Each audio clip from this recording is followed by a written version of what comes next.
Hey everybody, this is the introduction from the book Russia from Proletarian Revolution to State Capitalist Counter-Revolution, selected writings by Raya Dunayevskaya. The book's edited by Eugene Gogol and Franklin Dmitryev.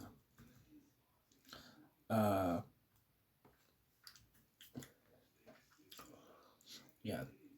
Looking at the table of contents here, so the table of contents for this introduction. The introductions by Eugene Gogol, Terry Moon, and Franklin Dmitryev. The first section is titled The Present Moment and the Russian Revolution. The second section is titled 1914 to 1917, War and Revolution as Testing/Turning Points. 3. An American Revolutionary Born Out of the Russian Revolution. And 5. The Form and Content of the Present Volume. And it says the philosophical moment of Marxist-Humanism.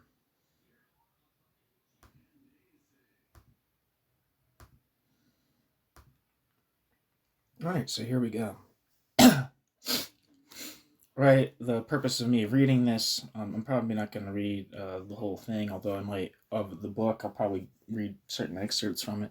But the purpose of me reading this is basically to get a feel for more of Raya Dunayevskaya's biography and hopefully get a more tighter grasp on her conception of state capitalism in the USSR. Okay, introduction. Eugene Gogol, Terry Moon, and Franklin Dmitryev. For the Raya Dunayevskaya Memorial Fund and the Marxist-Humanist Organization, News and Letters Committees. Raya Dunayevskaya, the founder of the philosophy of Marxist-Humanism and of the Organization, News and Letters Committees, had a unique relationship to the Russian Revolution. Dunayevskaya was 7 years old in 1917. Escaping her parents, she ran through the streets of Yaryshev and saw its destruction and the rapes and beheading of townspeople by counter-revolutionary troops retreating from the Bolsheviks. That the Bolsheviks were welcomed as liberators shaped her actions when the family settled in Chicago in 1922 after fleeing the famine in Russia the year before. In Chicago's near west side, Dunayevskaya and her sister Bessie traveled Maxwell Street, looking for the sign of the hammer and sickle. In 1978, she articulated the power of that moment of revolution. Quote, ... I come from Russia 1917 and the ghettos of Chicago where I first saw a black person, ... You know, you're born in a border town, there's a revolution, there's a counter-revolution, there's anti-Semitism, you know nothing, but experience a lot, ... It isn't personal whatsoever. If you live when an idea is born and a great revolution in the world is born, it doesn't make any difference where you are. That becomes the next stage of development of humanity, end quote.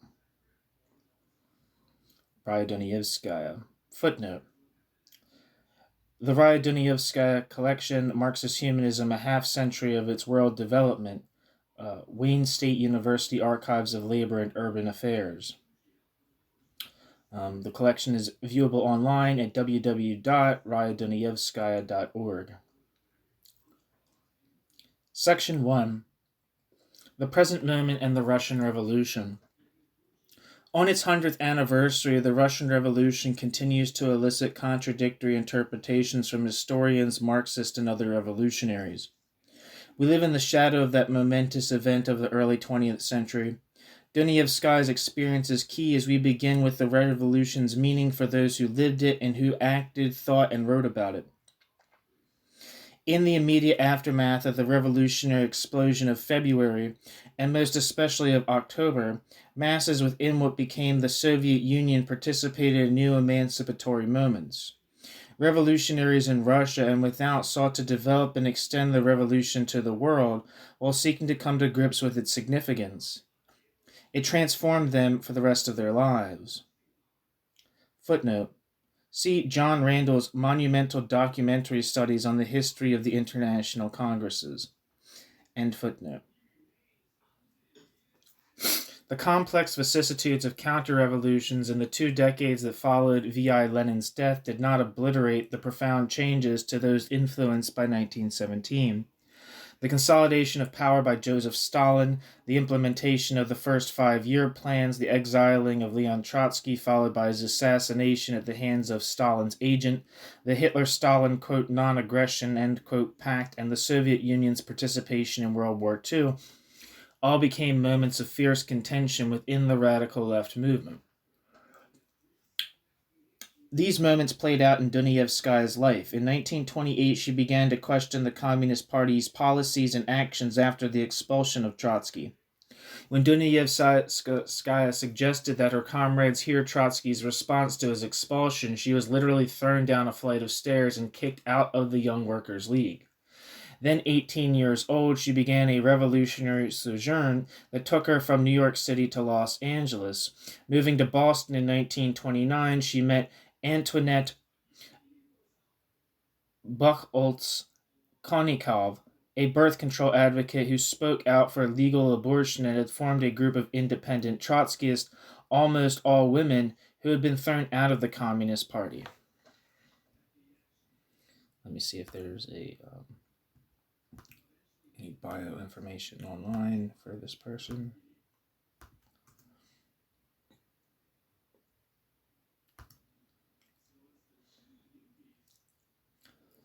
Antoinette F. Buchholz-Konnikov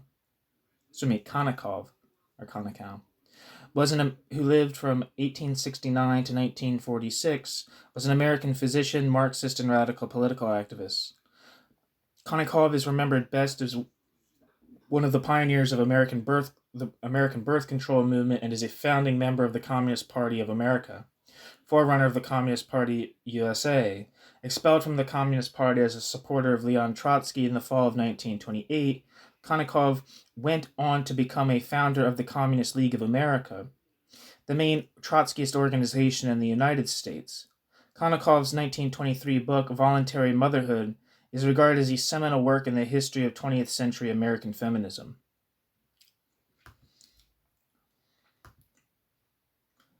There we go. Back in New York, Dunayevskaya became secretary to Trotskyist leader James Patrick Cannon, but did not stay with Cannon long. Dunayevskaya hitchhiked across the country to workers' strikes at various sites, arriving in San Francisco in 1934, just as the general strike of July 16th to 19th had begun. More than 100,000 workers in San Francisco and Alameda County stopped work in support of longshoremen and seamen who had gone on strike along the entire West Coast. The next year she was in Los Angeles, where she taught Marx's Capital and worked as an organizer for the Spartacus Youth League. By 1936, Dunayevskaya had moved to Washington, D.C., where she worked with Ralph Bunche on the Washington Committee to aid agricultural workers.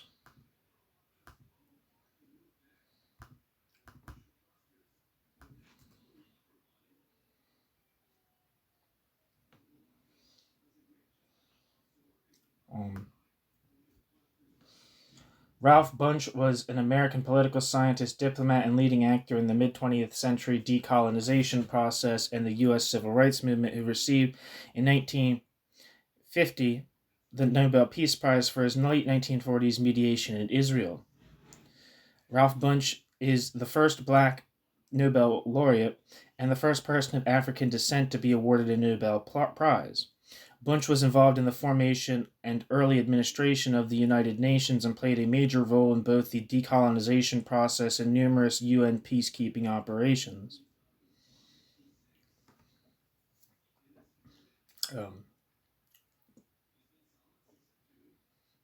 There's more on him, but it's kind of long. In this period, Dunayevskaya also corresponded with Trotsky, who was in exile in Mexico. In 1937, Dunayevskaya thwarted from joining the international brigades to fight fascism in the Spanish Civil War because she was a woman. Heard Trotsky was in need of a Russian language secretary. Dunayevskaya wrote him directly, left for Mexico without obtaining permission from the branch of the Trotskyist party. Dunayevskaya worked with Trotsky in Coyoacan. I gotta make sure I'm pronouncing that. I always feel like I'm pronouncing that word wrong, but probably I am.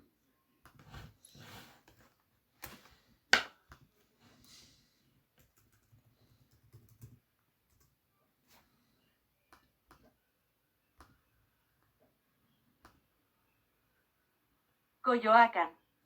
Coyoacan. Coyoacan. Damn it. Coyoacan, Mexico, during the years when Stalin waged the infamous Moscow trials. Dunayevskaya helped Trotsky respond to the fantastic slanders against him, many times at only 2 hours' notice. Dunayevskaya was with Trotsky and his wife Natalia when Stalin had Trotsky's only surviving child, Leon Sedov, murdered. She took the phone call that told of his death, and she then had to tell Trotsky. She wrote of how Trotsky and Natalia stayed locked down in their rooms for 8 days until Trotsky emerged with a handwritten memorial to Sedov. Quote, his face was deeply lined, his eyes were swollen from too much crying, ... The very next morning, the morning papers carried the announcement of the Third Moscow trials. Parenthesis, March 1938, end parenthesis, end quote.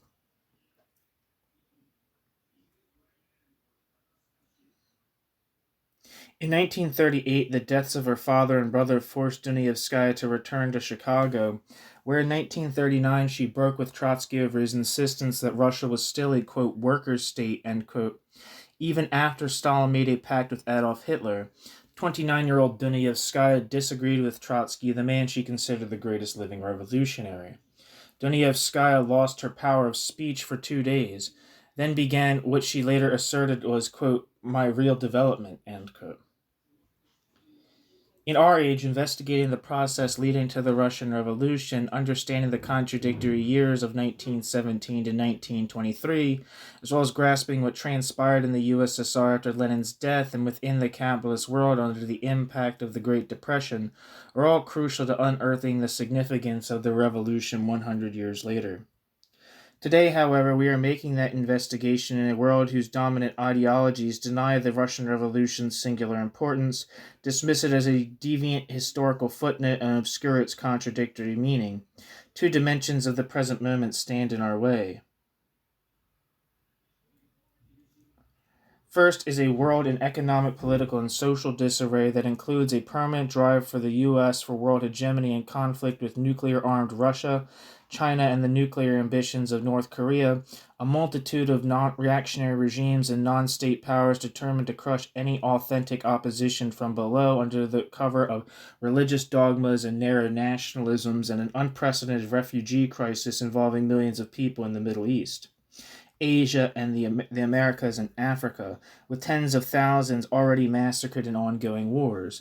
We are in a cauldron of seemingly permanent war and suffering. Second is the ideological pollution. A host of ideologues seek to smother the idea of liberation and dismiss as unreasoning the human beings needed to achieve emancipatory social transformation. They wish to consign authentic revolution to the distant past and imprison us within a no-exit future. While this is to be expected from neoliberal and other modes of reactionary thought, more distressing and a somber indication of the depth of the ideological pollution is the lack of an emancipatory vision from many who see themselves as radical critics of today's oppressive reality, but for whom revolution is hopelessly utopian and doomed to be dictatorial rather than liberating.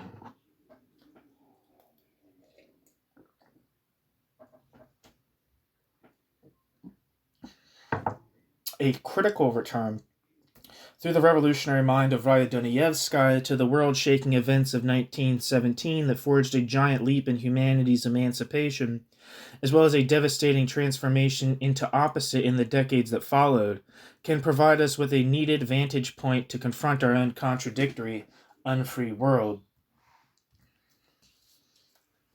Section 2. 1914 to 1917. War and Revolution as Testing/Turning Points.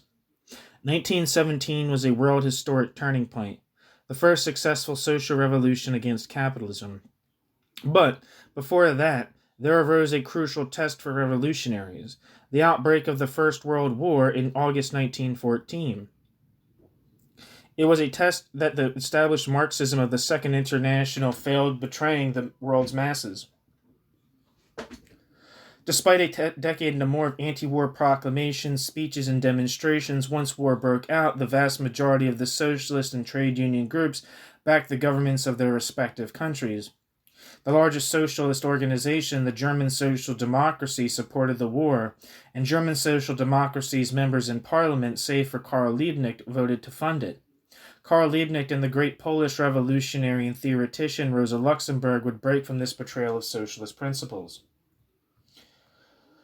From Russia, a crucial exception came from Lenin and the Bolshevik Party, who sharply opposed the war. To Lenin, the betrayal was such a shock that he sought to work out its root to establish a theoretical ground for his revolutionary viewpoint through a return to the philosophical origins of Marxism within the Hegelian dialectic. Lenin's conspectus of Hegel's Science of Logic, his philosophic notebooks, provided, quote, philosophical preparation, end quote, for the events from February to October 1917 and for the first conflictive years of Soviet power, 1917 to 1923. Lenin, the Bolsheviks, and other revolutionaries, most notably Trotsky, were open to the Russian Revolution's turning point. In the darkest hours of war, a new beginning became possible. It was based on the activities of masses of workers, including women workers and peasants, together with radicals who opposed the war. What Russia meant to those who lived it in the aftermath of the betrayal of the official Marxism of the Second International was revealed, a new revolutionary moment that became the first workers' revolution against capitalism. Dunayevskaya never lost that experience of living at a time when a, quote, ideal was born, end quote, and expressed the excitement of that new beginning 65 years later, writing of the, quote, greatest of all events, end quote, March and November 1917. Quote,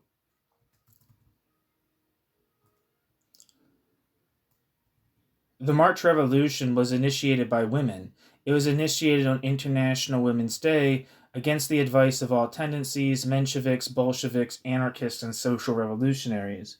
Those 5 days that toppled the mighty empire demonstrate that it is never just a question of leaders, no matter how great. Rather, it is masses in motion.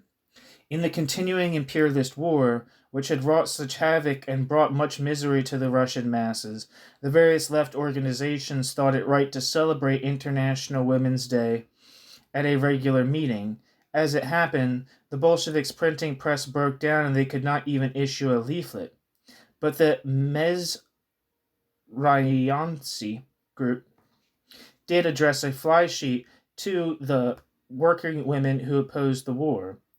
I think that's the group that is like that Trotsky was part of, that is trying to reunify the Mensheviks and the Bolsheviks. It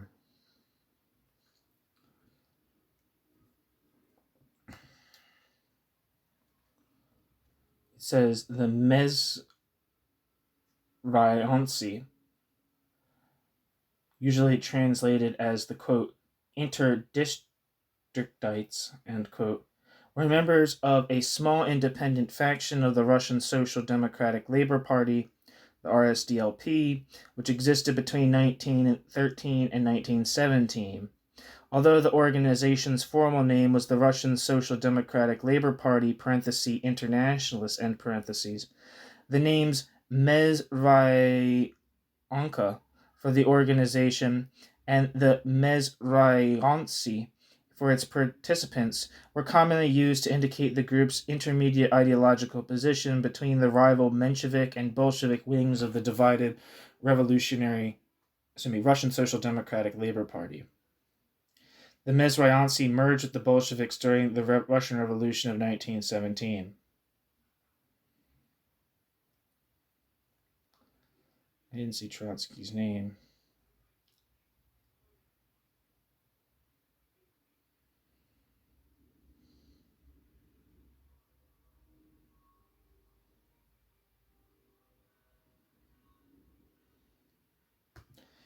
I'm not going to go look for it, but you get the idea. Anyway, back to that, what I looked that up for.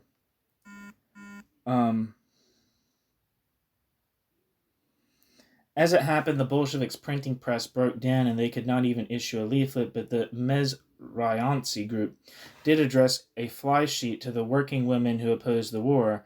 However, the women of the Vyborg textile factory categorically refused to limit themselves to a closed meeting.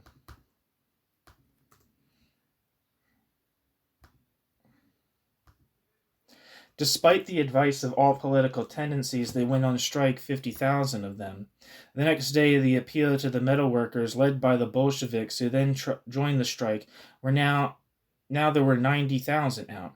Someone cried, quote, "to the Nevsky," end quote, and the demonstration was joined by a mass of other women, not all of them workers, but all demanding, quote, "bread," end quote. Whereupon that slogan was drowned with, quote, "down with the war," end quote. By this time, the third day of the strike, there were 240,000 strikers. The Bolsheviks issued a call for a general strike. The police opened fire and some fell dead, but the Cossacks had not yet unleashed their fury against the strikers. The women went up to the Cossacks to ask whether they would join them.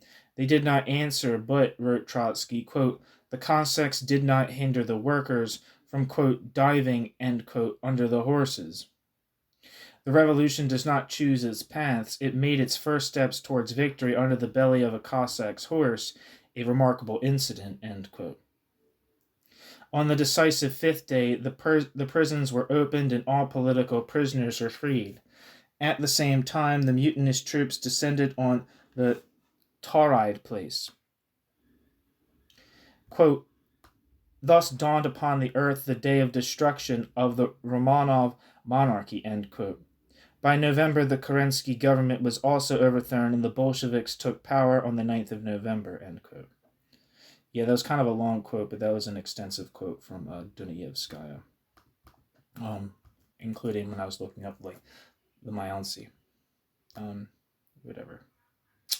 And it says here the Tauride Palace is one of the largest and most historically important places in St. Petersburg, Russia.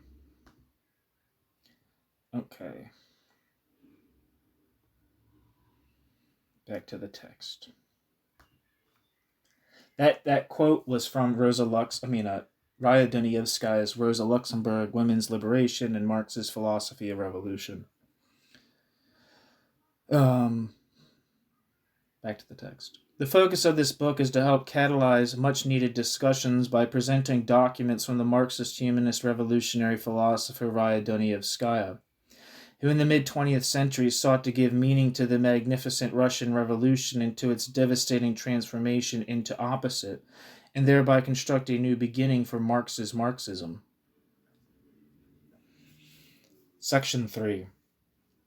An American revolutionary born out of the Russian Revolution. The Russian Revolution was central to Dunayevskaya's life and thought. Dunayevskaya experienced the Russian Revolution as a child, then grew up active in the communist and then Trotskyist left in the United States. After serving as Trotsky's Russian language secretary in Mexico, Dunayevskaya's realization of Trotsky's error in insisting that Russia was still a worker state, though, quote, "though degenerate," end quote, a mistake that limited the total revolutionary change that she envisioned, forced her to immerse herself in economics, revolutionary theory, and philosophy. In early 1941, Dunayevskaya had written her first essay on the theory of state capitalism. She showed that the USSR operated according to the laws of capitalist production. That same year, she met Cyril Lionel Roberts James, C.L.R. James, who under the pen name J.R. Johnson had also written a position paper on state capitalism. Dunayevskaya, writing under the name Freddie Forrest, and James formed the state capitalist tendency, also known as the Johnson-Forrest tendency within the Workers' Party, which had been formed in a split from the Socialist Workers' Party over the Socialist Workers' Party's continued defense of the USSR. From 1941 to 1947, she was a member of the party's Harlem, New York branch.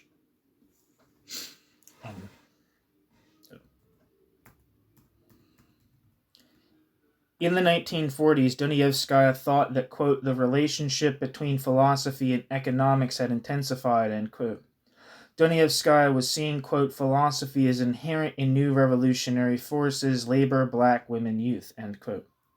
Seeking out the dialectical opposite of state capitalism in such revolutionary forces, she singled out worker strikes and national resistance movements against fascism during the war, as well as anti-colonial revolts. Dunayevskaya had felt an affinity with the black struggle for freedom shortly after her arrival in Chicago. As a young woman, she worked with the Negro Champion, the newspaper of the American Negro League Congress.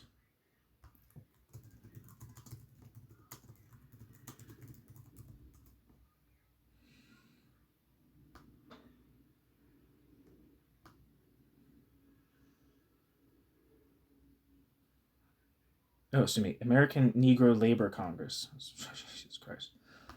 It's embarrassing. But here it says, the National Negro Congress was an American organization. I don't know. Actually, I think I might have typed it in wrong.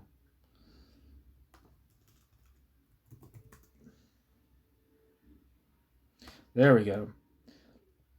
The American Negro Labor Congress was established in 1925 by the Communist Party as a vehicle for advancing the rights of African Americans, propagandizing for communism within the black community, and recruiting African American members for the party.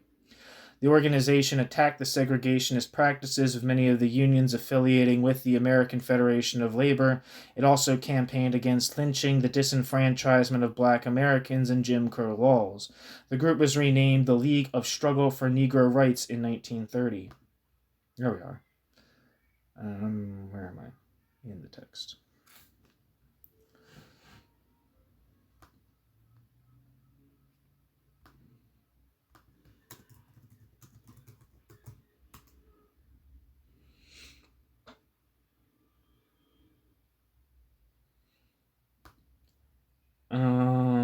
Dunaeyevskaya wrote book reviews which were published widely in African American newspapers and journals. When Dunaeyevskaya graduated from Medill High School in 1928, Dunayevskaya's date with an African American classmate created a protest that threatened to cancel the scheduled prom. The NAACP took up the case. While the Second World War was raging, there were black uprisings in Detroit and Harlem, as well as a miners' strike that included large numbers of black miners. Dunayevskaya and James wrote a series of pioneering studies on African American struggles and their relation to socialist revolution and the Marxist movement. Dunayevskaya took up Lenin's writings on the national question on the condition of black sharecroppers in the United States after the Civil War. Racism and struggles against it were the subject of much of her revolutionary journalism in the 1940s. The tendency chose Dunayevskaya to put forward its position on the validity of independent black struggles in debate with David Coolidge, Ernest Rice McKinney, at the 1946 Workers' Party Convention.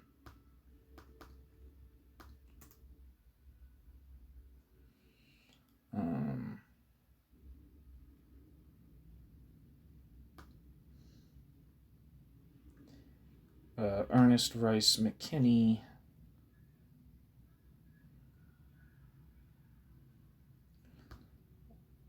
It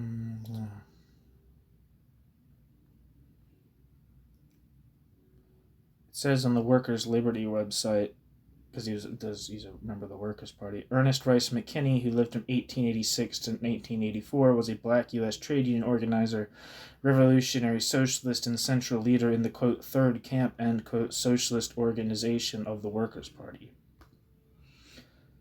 David Coolidge, Ernest Rice McKinney. I have to remember that when I'm looking at the primary sources for the Workers' Party. The tendency chose Dunayevskaya to put forward its position on the validity of independent black struggles in debate with David Coolidge, Ernest Rice McKinney, in the 1946 Workers' Party Convention. McKinney was the leading black spokesman for the Shachtmanite position, which hewed to a long tradition of white U.S. socialists subordinating race to labor. In July 1947, the Johnson-Forrest tendency left the Workers' Party to rejoin the Socialist Workers' Party in September, where they remained until 1951. That same year, Dunayevskaya presented the Johnson-Forrest tendency's theory of state capitalism to the Fourth International at their conference in France, where she debated Ernest Mandel. In 1948, she moved to Pittsburgh to work with steel workers there and miners in West Virginia.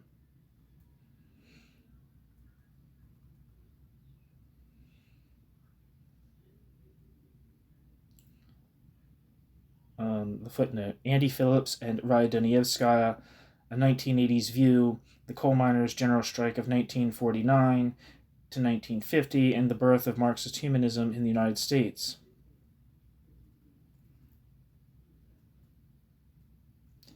End footnote. In 1949 to 50, Dunayevskaya was working on three things simultaneously. She was an activist supporting the coal miners' general strike in West Virginia. At night, she was translating Lenin's abstract of Hegel's Science of Logic, and Dunayevskaya was working on a book, quote, Marxism and State Capitalism, end quote, which over the next several years became transformed into Marxism and Freedom from 1776 until today. This activity led to a three-way correspondence with C.L.R. James and Grace Lee Boggs, who was also a leader of the Johnson-Forrest tendency. In 1953, Dunayevskaya made what she called a, quote, philosophical breakthrough, end quote. In two letters of May 12th and 20th, 1953, Dunayevskaya discusses how she discerned in Hegel's absolutes a dual movement, a movement from practice that was itself a form of theory, and a movement from theory reaching to philosophy. 6 weeks later, on the June 17th, 1953, East German mass revolt broke out. By 1954, differences between Dunayevskaya and James reached the breaking point just when the Correspondence Committees was listed as subversive by McCarthyism, and war threatened to break out over the islands in the Formosa Strait, claimed by both China and Taiwan. James fled to England, leaving Dunayevskaya and the organization to face McCarthyism alone.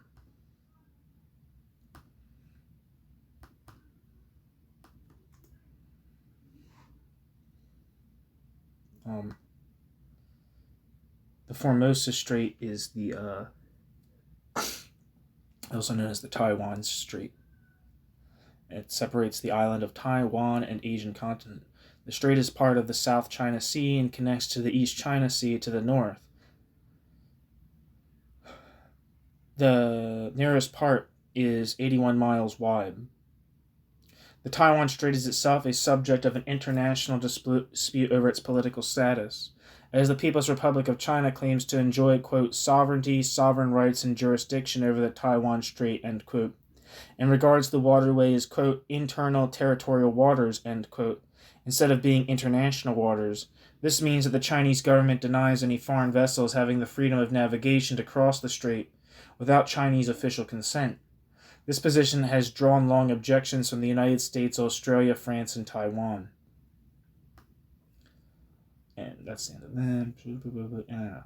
The break with James finally came in 1955.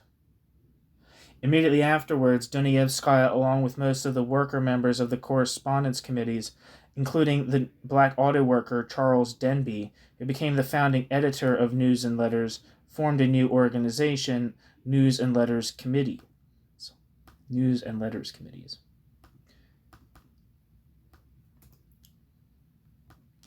It says here, see Denby's autobiographical Indignant Heart, a Black Worker's Journal.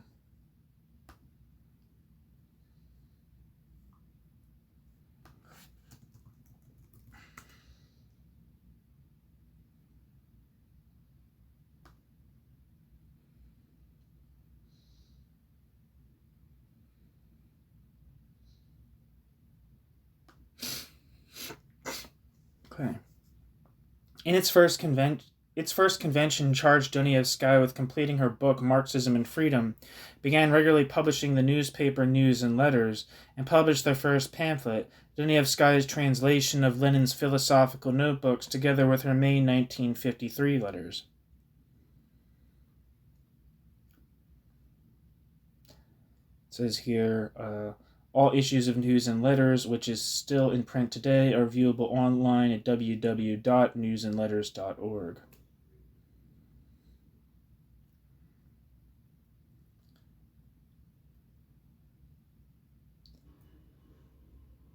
The new organization's constitution singled out workers, blacks, women, and youth as revolutionary subjects in the United States.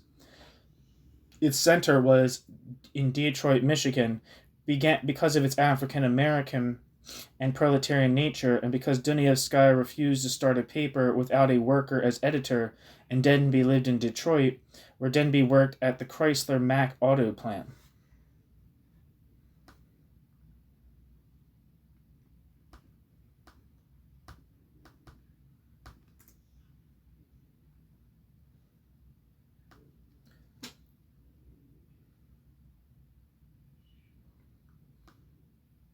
Dunayevskaya was involved in every aspect of news and letters committees. Dunayevskaya wrote a column for each issue of the newspaper, participated in local meetings, went on annual speaking tours, met with members and worked out ideas to help their self-development, and chaired the bi-weekly meetings of the residential editorial board, which took responsibility for the day-to-day running of the organization. Dunaeyevskaya took on an increasing amount of correspondence with intellectuals and activists alike, such as Erich Fromm. I assume you know who Erich Fromm is. Adrian Rich, who I think is a poet, feminist poet.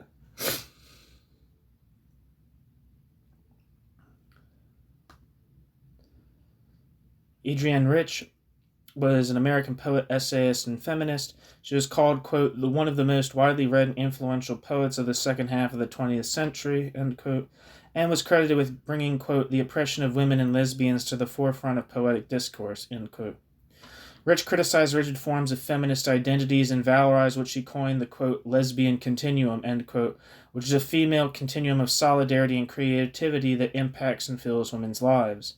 Rich's first collection of poetry, A Change of World, was selected by icon W.H. Auden for the Yale Series of Younger Poets Award. Auden went on to write the introduction to the book. Rich famously declined the National Medal of Arts to protest House Speaker Newt Gingrich's vote to end funding for the National Endowment for the Arts. Okay, that's one person.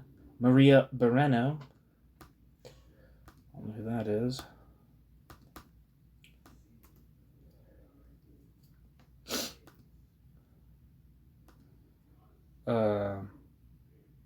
Says Maria Isabel Bareno de Faria Martins was a Portuguese writer, essayist, journalist, and sculptor. Maria Bareno was one of the authors of the book Novas Cartas Portuguesas, New Portuguese Letters, together with Maria Teresa Horta and Maria Velho da Costa. The authors, known as the, quote, Three Marias, end quote, were arrested, jailed, and prosecuted under Portuguese censorship laws in 1972 during the last years of the Estado Novo dictatorship. The book and their trial inspired protests in Portugal and attracted international attention from European and American women's liberation groups in the years leading up to the Carnation Revolution. Okay, that's another person.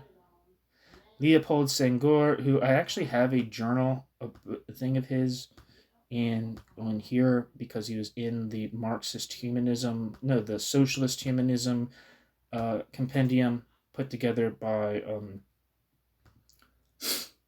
Erich Fromm. It's Leopold Sedar Senghor lived from 1906 to 2001. Was a Senegalese poet, politician, and cultural theorist who was the first president of Senegal from 1960 to 1980. Ideologically an African socialist, Senghor was one of the major theoreticians of negritude. Senghor was a proponent of African culture, black identity, and African empowerment within the framework of French-African ties. He advocated for the extension of full civil and political rights for France's African territories while arguing that French Africans would be better off within a federal French structure than as independent nation-states. Senghor became the first president of the independent Senegal. Senghor fell out with his long-standing associate Mamadou Dia, who was Prime Minister of Senegal, arresting him on suspicion of fomenting a coup and imprisoning him for 12 years. Senghor established an authoritarian single-party state in Senegal where all rival political parties were prohibited. Senghor was also the founder of the Senegalese Democratic Bloc Party. Senghor was the first African elected as a member of the Académie Française and won the 1985 International Nonino Prize in Italy. Senghor is regarded by many as one of the most important African intellectuals of the 20th century.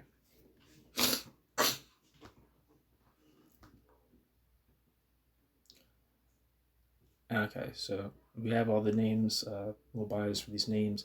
Anyway, back to the sentence. Dunayevskaya took an increasing amount of correspondence with intellectuals and activists alike, such as Erich Fromm, Adrian Rich, Maria Moreno, Leopold Senghor, and Herbert Marcuse, who wrote the preface to Marxism and Freedom, calling it, quote, an oasis in the desert of Marxism, end quote. Marxism and Freedom, published in 1958, aimed, quote, to reestablish Marxism in its original form, which Marx called a, quote, thoroughgoing naturalism or humanism, end quote. The first edition included her translations of Lenin's philosophic notebooks and, quote, Private Property and Communism, end quote, by Marx, and Critique of the Hegelian Dialectic from Marx's 1844 economic philosophic manuscripts, the first time those essays were published in English. It also includes much of her study on Russia as a state capitalist society. Dunayevskaya's methodology of writing was unique. Dunayevskaya presented draft chapters of the book in speeches to auto and steel workers, miners, student youth, and intellectuals who Dunayevskaya felt, quote, in their own words and out of their own lives, ... contributed a new understanding, end quote. After the publication of Marxism and Freedom, Dunayevskaya spoke to an international conference in Milan, Italy, of revolutionary tendencies opposed to both the US and Russia. In 1962, Dunayevskaya traveled to Africa, visiting the Gambia and Ghana, and her articles on the trip included one on the role of women in the African revolutions. In this period, she instituted a series of weekly political letters that took up crucial topics of the day, including the Bay of Pigs invasion of April 1961 and the Cuban Missile Crisis in October 1962. None of this was separate from supporting concrete activities, from workers battling automation to the civil rights movement's Mississippi Freedom Summer and the Montgomery bus boycott, including singling out of the self-organization of women hospital workers in Baltimore's, quote, Maryland Freedom Union and Women Power Unlimited, a support group for imprisoned freedom riders in Mississippi.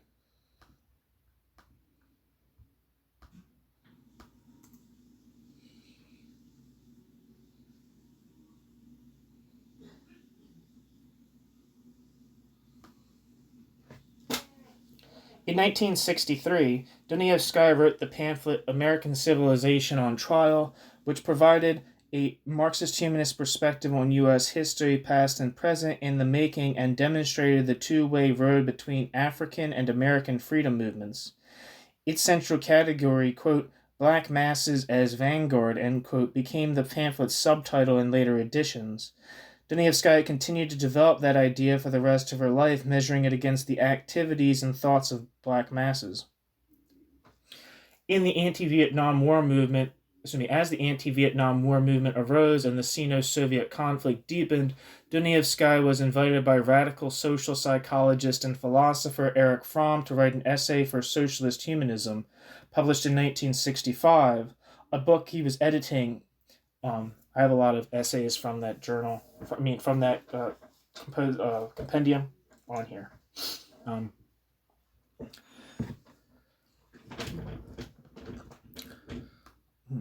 There's a new name here. In 1966, after correspondence with Japanese theorist of state capitalism Tadayuki Tsushima and help from the Zengakuren, a revolutionary student group that had broken with the Japanese Communist Party, Dunayevskaya traveled on a speaking tour in Japan.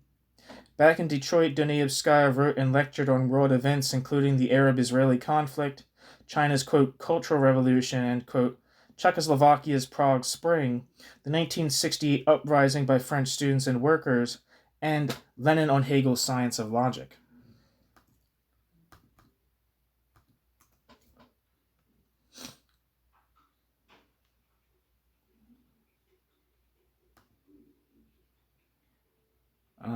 I looked up, sick. I looked up Tadayaku Tsushima, and I don't see any like biographical information, but there is an essay on Marxist.org titled "Understanding, quote, Labor Certificates," end quote, on the basis of the theory of value, the law of value, and socialism. It's from apparently from chapter 2 of a Japanese book titled "Myths of the Kremlin" from 1956. That's very interesting, and it's translated from Marxist.org by Michael Schwert, who I'm not sure, but I think he's an academic in England. Maybe he's not an academic. He put together Sumizo Kuruma's really good book, The Genesis of Money. Now I have to look up, see what that guy's name is. Now, because I'm drawing connections here. Yeah, it says Michael Schwert, MA 2001, Hito Tsubashi University, has translated works including Sumizo Kuruma's A Critique of Political Economy and Osugi Sake's My Escape from Japan. He writes regularly for the monthly Socialist Standard. And if you don't know what the Socialist Standard is the I don't know how often it comes out, but the magazine of the Socialist Party of Great Britain, who's one of the main people from that is Adam Buick, who's written really, really insightful works about basic considerations of what capitalism and socialism are. I have a couple pieces of Adam Buick's up here on the channel, so very interesting. Very interesting to learn about a new person like that.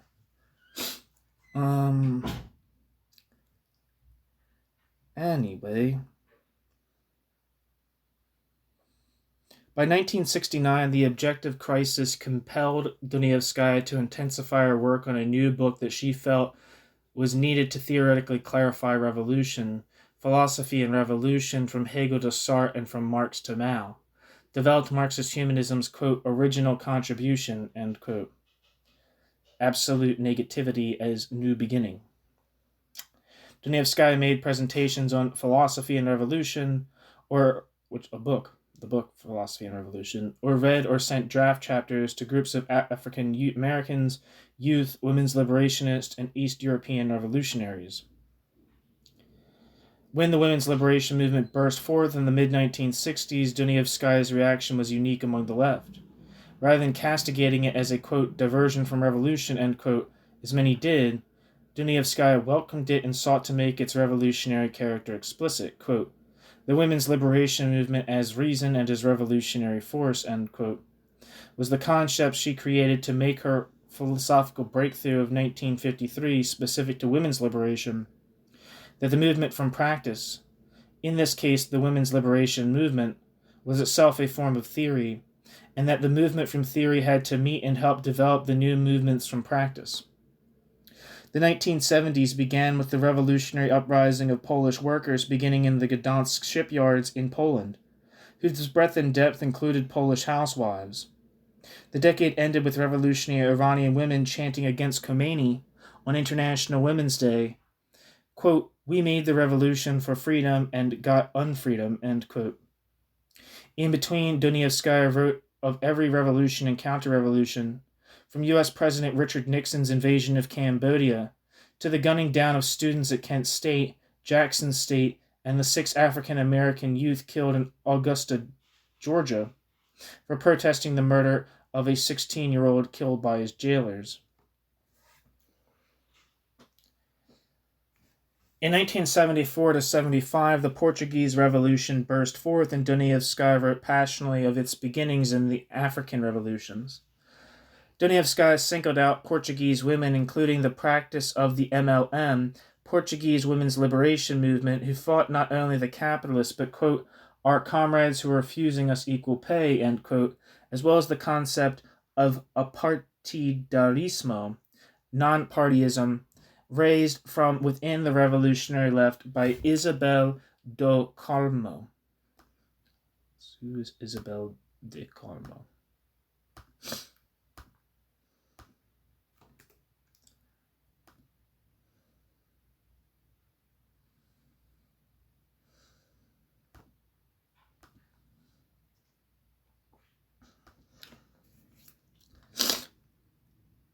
Isabel do Carmo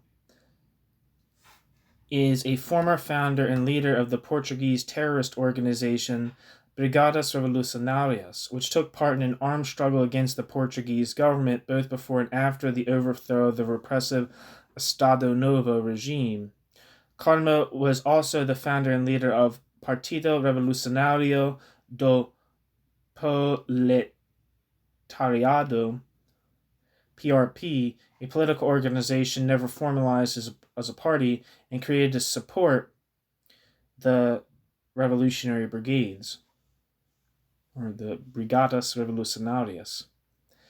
Isabel do Carmo was held in pre-trial prison from 1978 to 1982. Carmo, a doctor and a university professor, has published extensively on both medical and political issues.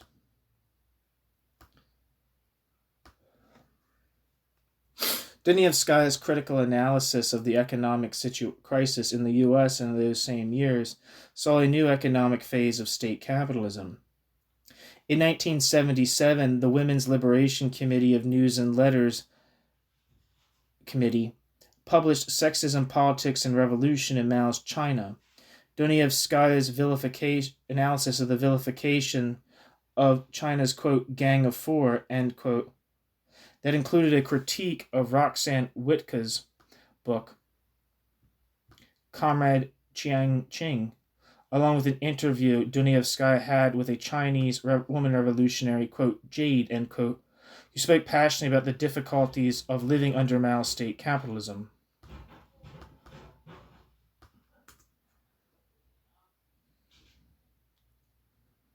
I'm not saying anything from Roseanne Witka.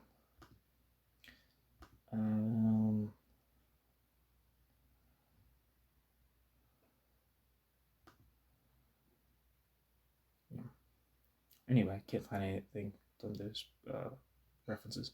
Dunayevskaya completed her third book, Rosa Luxemburg, Women's Liberation and Marxist Philosophy of Revolution, in 1982. Dunayevskaya's aim was that the book's three parts be seen as a unity that will, quote, will illuminate the totality of the crises today and the whole new continent of thought Marx discovered, which remains the ground for perspectives for the 1980s, end quote. The book brought out the relationship of Marx's, quote, revolution and permanence, end quote, to Dunayevskaya's original contribution, Absolute Negativity as New Beginning, and created what Dunayevskaya considered a new category, quote, post-Marx Marxism as a pejorative beginning with Engels, end quote. This work separated Marx's Marxism from that of his followers, including Lenin, Trotsky, and Luxemburg. Dunayevskaya further argued that the transformation of the relationship between women and men was fundamental to a Marxist concept of a new society. In 1985, Dunayevskaya published her fourth book, Women's Liberation and the Dialectics of Revolution, Reaching for the Future, a collection of essays written over a 35-year period, which sought to articulate Marxist-Humanist views over the entire post-World War II period so as to confront unfinished revolutions. In November 1984, Dunayevskaya suffered a stroke, but by March 1985, she gave a lecture at the Wayne State University Archives of Labor and Urban Affairs, the first given by a living person whose collection the library housed.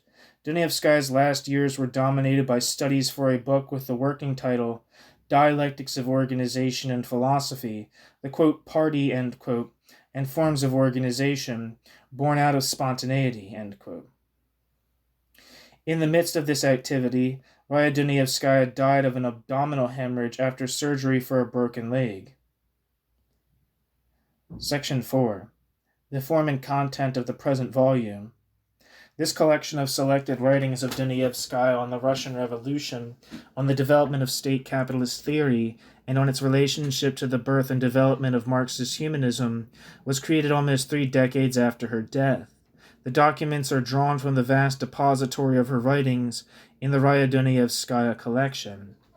The selection from among hundreds of documents that discuss the subject matter at hand, written over more than 4 decades, has been guided by theoretical and philosophical categories that Dunayevskaya forged in her study of the Russian Revolution.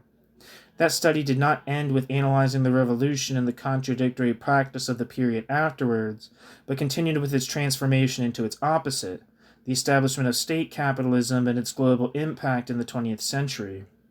Crucial, after this first attempt to build a worker state was transformed into the monstrosity of state capitalist tyranny, was Dunayevskaya's determination to find new beginnings for revolutionary Marxism for her age. 3 of the categories she created were related to this. 1. Lenin's philosophic preparation for revolution, as well as Lenin's philosophic ambivalence. 2. What happens after the revolution, which referred to the first years after November 1917, and would come to have meaning beyond the particular outcome of the Russian Revolution. 3. State capitalism, the theory born in her analysis of the Russian economy, using Marx's economics from Capital, and the conditions and human relations of Russian workers at the point of production. 2 additional categories are also crucial. 4. State capitalism is a global phenomenon.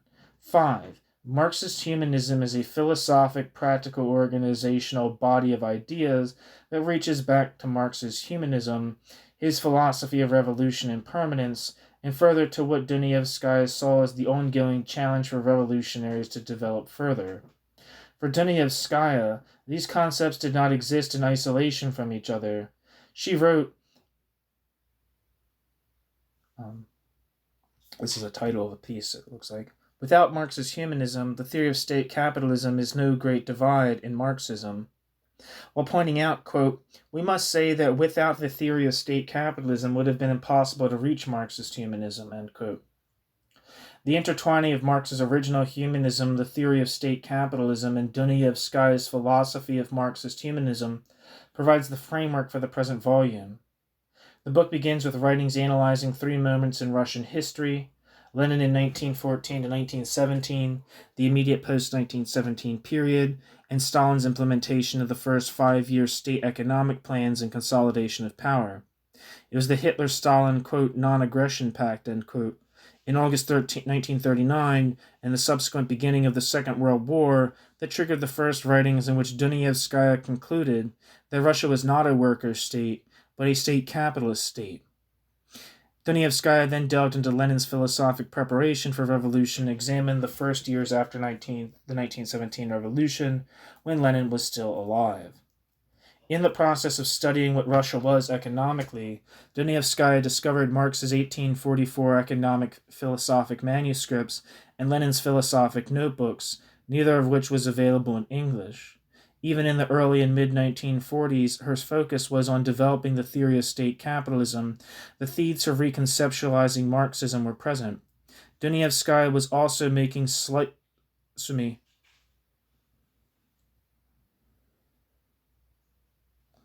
says SIGT. I don't know. It says she was making sight translations of Lenin's philosophical notebooks in the early 1940s, but by 1948 she had decided to translate them into English. What began as the urgent need to grasp the economic transformation of the Russian Revolution into its opposite with Stalin's consolidation of power, as well as the subsequent Great Depression changing the nature of private capitalism globally, developed into an exploration of the theoretical philosophic roots of Marxism for Marx and Lenin. This was compelled by the reality that Russia's transformation into state capitalism was being carried out in the name of Marxism, and that the anti-Stalinism of Trotsky and Trotskyism was insufficient to meet the challenge. Dunayevskaya sought to fill the gap. The first 4 parts of this volume trace Dunayevskaya's labors on the Russian Revolution that led up to it, what led up to the Russian Revolution, the Russian Revolution's reality, and the Russian Revolution's aftermath. Part 1, Philosophic Preparation for Revolution, the significance of Lenin's Hegel notebooks, contains Dunayevskaya's translation of the philosophic notebooks and the letters she wrote during that process. 2 documents, quote, Lenin on Hegel's Science of Logic, Notes on a Series of Lectures, end quote, 1967, and Hegelian Leninism, a presentation to the 1970 Telos International Philosophic Conference, speak to her interpretation of those notebooks.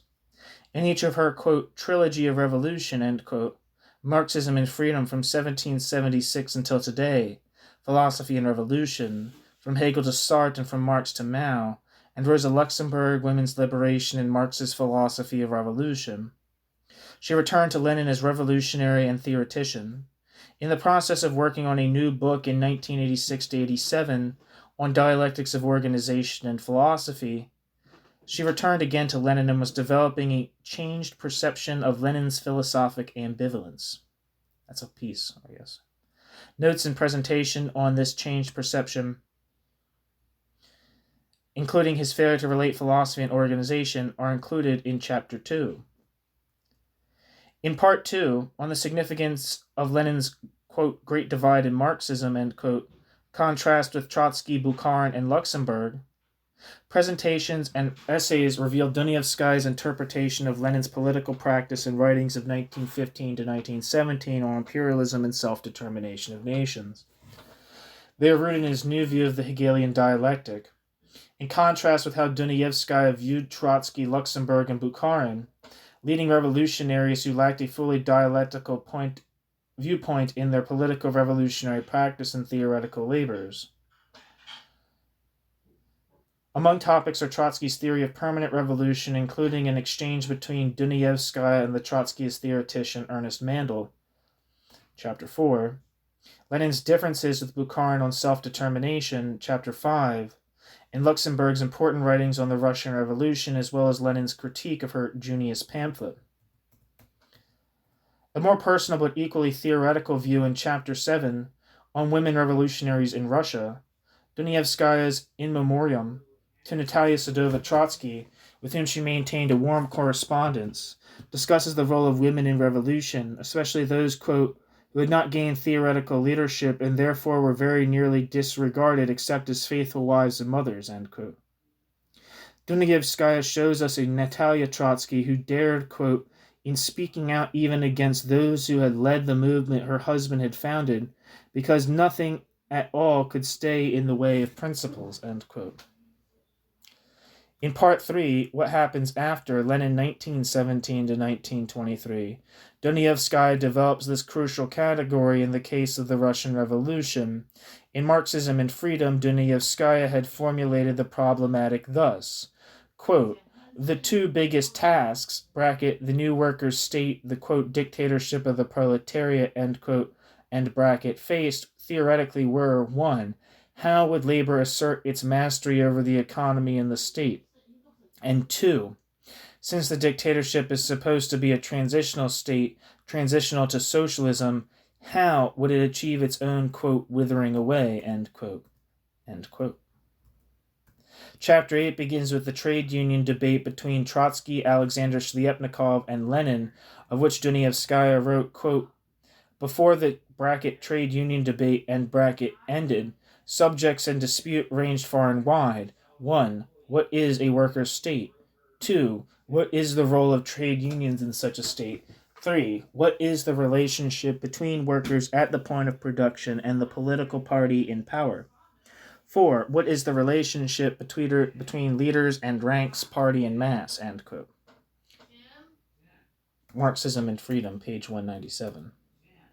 The second document in Chapter 8 takes up Lenin's sharp critique of the growing bureaucracy in the newly born worker state and the evaluation in his, quote, will, end quote, of Stalin, Trotsky, and Bukharin.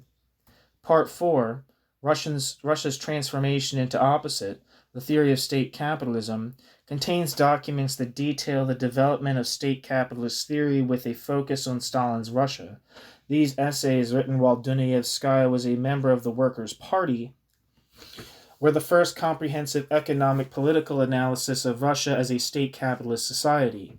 The debate was not alone against Stalin's Russia and its ideological defenders, but also against the anti-Stalinist Trotskyist left, the majority of whom either continued to analyze Russia as a, quote, workers' state, end quote, that was almost tantamount to, quote, socialism, end quote, or argued for, quote, new, end quote, social forms such as bureaucratic collectivism.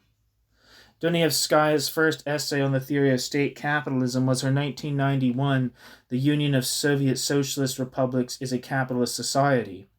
Dunayevskaya followed it with an analysis of the Russian economy in 1942-43 and The Nature of the Russian Economy in 1946-47, both published in the New International. Labor and Society, published in 1943, cited passages in Marx's 1844 manuscripts in charting a return to his concept of labor, labor's alienation, and labor's total emancipation as central to the abolition of capitalism and the construction of a new society. In 1944, Dunayevskaya challenged the Russian theoreticians who had suddenly reversed the official line to declare that the law of value, what Karl Marx had singled out as the hallmark of capitalism, also operated under, quote, socialism, end quote. She obtained a copy of the Russian economic journal, Podznemenum Marxisma, under the banner of Marxism, through a diplomatic pouch after it failed to reach libraries in the USA.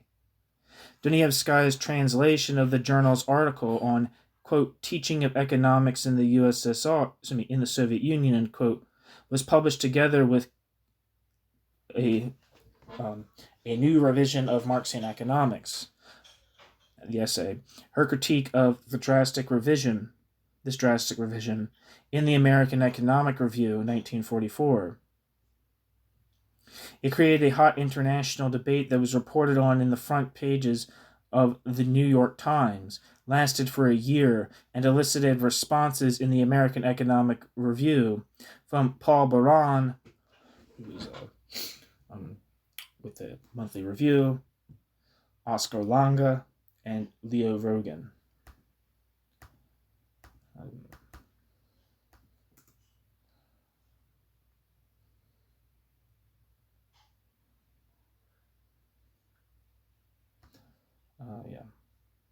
Paul Alexander Baran was an American Marxist economist. In 1951, Baran was promoted to full professor at Stanford University, and Baran was the only tenured Marxist economist in the United States until his death in 1964. Baran wrote The Political Economy of Growth in 1957 and co-authored Monopoly Capital with Paul Sweezy.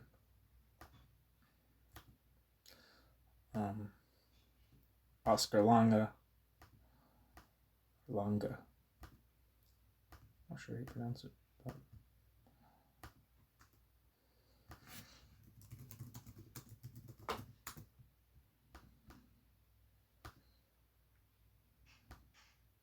Oscar Lange. Oscar Lange. Oscar Lange was a Polish economist and diplomat. Lange is best known for advocating the use of market pricing tools in socialist systems and providing a model of market socialism. Lange responded to the economic calculation problem proposed by Ludwig von Mises and Friedrich Hayek by claiming that managers in a centrally planned economy would be able to monitor supply and demand through increases and declines in inventories of goods, and advocated the nationalization of major industries. During Lange's stay in the United States, Lange was an academic teacher and researcher in mathematical economics. Later in socialist Poland, Lange was a member of the Central Committee of the Polish United Workers' Party.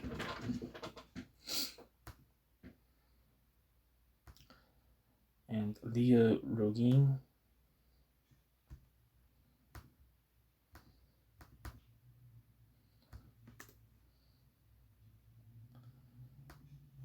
Leah Rogan was an American economist, economic historian, and historian of economic thought. So let me reread that last sentence. It created the piece, a new revision of Marx and economics, created a hot international debate that was reported on the front page of the New York Times, lasted for a year, and elicited responses in the American Economic Review from Paul Baran, Oskar Lange, and Leo Rogan, with a rejoinder by her in 1944 to 45. As the U.S. and the USSR were allies, the U.S. State Department also tried to keep her article from being published. That's according to the Raya Dunayevskaya collection. After World War II, intense economic developments in Russia, unseparated from deepening exploitation of labor, eerily echoed Marx's description of capitalism as, quote, a production for production's sake, end quote. The nuclear arms race escalated as the USSR sought to match the US A-bomb and then H-bomb. Through her focus on Russia, where the transformation had taken the extreme form of a worker state turned into its opposite, into full-blown state capitalist tyranny, Dunayevskaya saw state capitalism as a world stage, born of the Great Depression and encompassing various state formations. They included the New Deal in the US, Nazi Germany, and the co-prosperity sphere in Japan, among others. Dunayevskaya would develop the concept of world state capitalism throughout the post-World War II decades. Part 5, From State Capitalist Theory to Marxist-Humanism, 1950s to 1980s, takes up the development of the philosophy of Marxist-Humanism, singling out key moments. Following the March 5, 1953 death of Stalin, Dunayevskaya immediately wrote on its significance and the ramifications that she was sure would follow. Working out the meaning of Stalin's death amid rising tensions and among the leaders of the Johnson Forest Tendency, James, Dunaeyevskaya, and Boggs, over her analysis, Dunaeyevskaya was compelled to return to the philosophic origins of Marxism within the Hegelian dialectic. I'm taking a break, yo.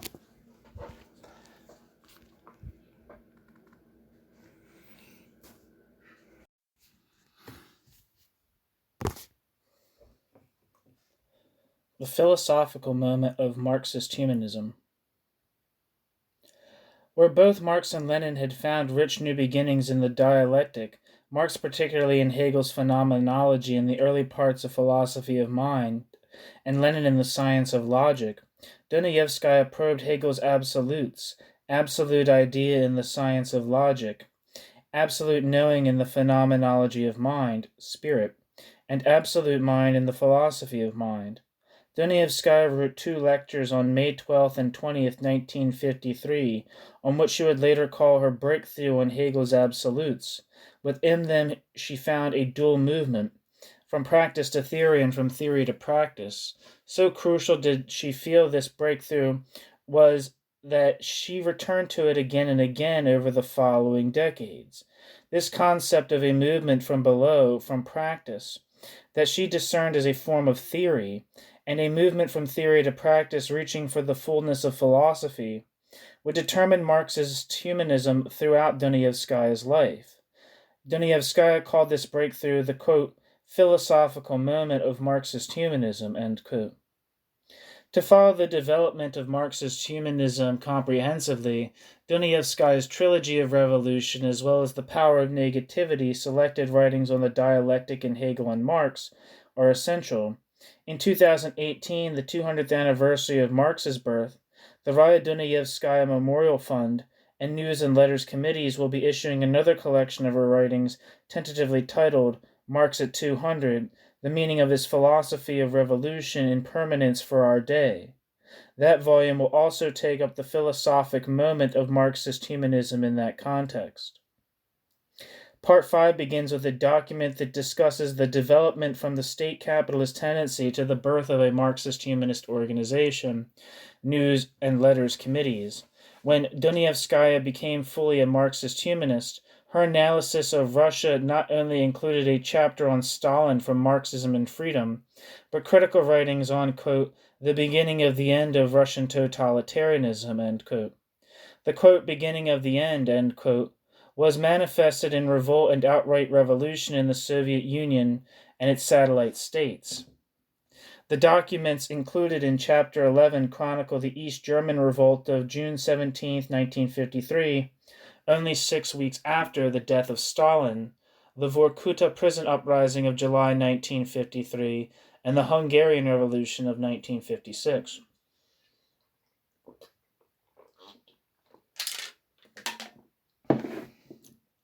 Dunayevskaya continued writing on movements from below, including the movement toward, quote, socialism with a human face, end quote, in Czechoslovakia 1968, and the Polish workers' strike that led to Solidarność. These writings can be found in Raya Dunayevskaya's collection. Dunayevskaya documented the ongoing development of state capitalist Russia, including Khrushchev's rise to power, so-called de-Stalinization, Andropov's regime, and the Gorbachev-Reagan maneuvers. A number of these documents are in Chapter 12. The concept of state capitalism as a world phenomenon took on a new concrete form with Mao Zedong's rise to power in China. Mao openly called his regime state capitalist. Two of the major articles Dunayevskaya wrote on the first decade of Mao's rule are included in Chapter 13. Quote, only freedom can solve the crisis, end quote. End quote, let 100 flowers bloom, ... but only one party rule, end quote. Dunayevskaya's most comprehensive analysis of Mao's rule and ideology are chapters in Marxism and Freedom and Philosophy and Revolution, the, quote, challenge of Mao Zedong, and, quote, the Cultural Revolution or Maoist Reaction, quote, Cultural Revolution or Maoist Reaction, end quote, and, quote, Thoughts of Mao Zedong, the Thought of Mao Zedong, end quote. Two other writings, quote, Sino-Indian War reveals relationship of ideology to state capitalist imperialism, end quote, and, quote, Indonesian Communism, a case of world communism's decomposition, end quote, take up her analysis of China and state capitalism in the Asian sphere. From the 1960s to Mao's death, Russian and Chinese, quote, communism, end quote, were preoccupied by the Sino-Soviet conflict. Dunayevskaya wrote extensively on this for News and Letters newspaper. Chapter 14 contains her commentary on it from Marxism and Freedom. At the same time as Dunayevskaya hailed the Cuban Revolution's daring challenge to U.S. imperialism, Dunayevskaya analyzed Fidel Castro's tying Cuba to the Soviet orbit and being pulled towards state capitalism. She sharply critiqued Regis Debray's advocacy of the strategy of Foucaultism as elucidated in his Revolution in the Revolution. Foucaultism. I've heard the term before. I think Regis Debray is like a dependency theorist guy. I'm not exactly sure. All right. So Foucault. A guerrilla Foucault is a small cadre of revolutionaries operating in a nation's countryside.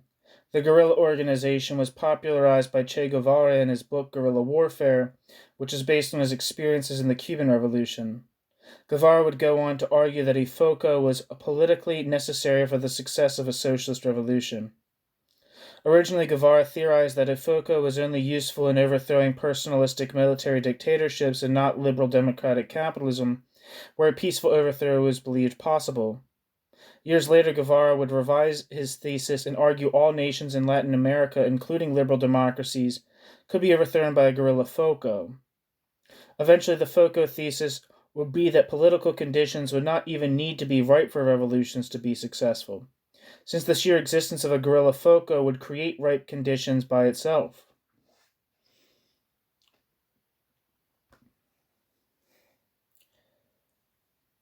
Guevara's theory of Foucault, known as Foucaultismo, was self-described as the application of Marxism-Leninism to Latin American conditions, and would later be further popularized by the author Regis Debray.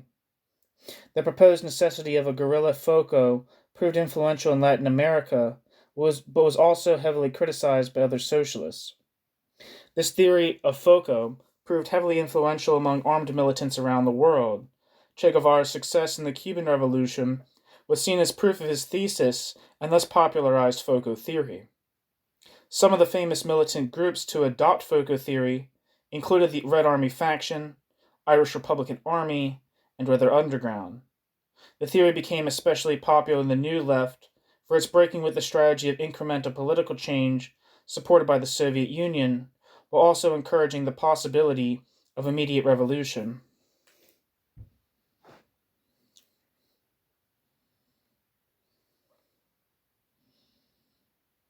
And let's go to Regis Debray. Jules Regis Debray, born September 1940, is a French philosopher, journalist, former government official, and academic. He is known as for his theorization of mediology, a critical theory of the long-term transition of cultural meaning in human society, and for associating with the Marxist revolutionary Che Guevara in Bolivia in 1967, and advancing Salvador Allende's presidency in Chile in the early 1970s. Regis Debray returned to France in 1973 and later held various official posts in the French government.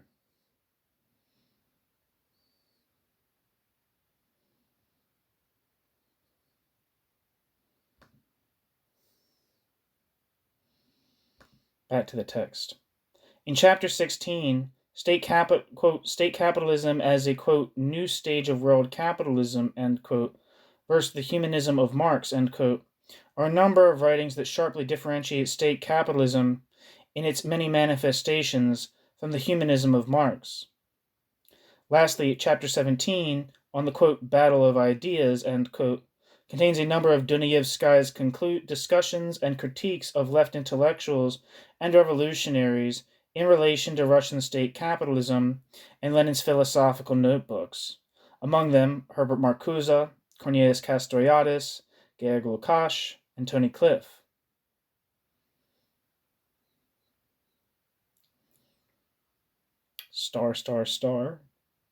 Raya Dunayevskaya lived freely when women were not free, and was fierce in her determination to fulfill and deepen the promise of the Russian Revolution at its best, to transform a world she viewed as brutally inhuman into one where everyone would experience self-development and freedom.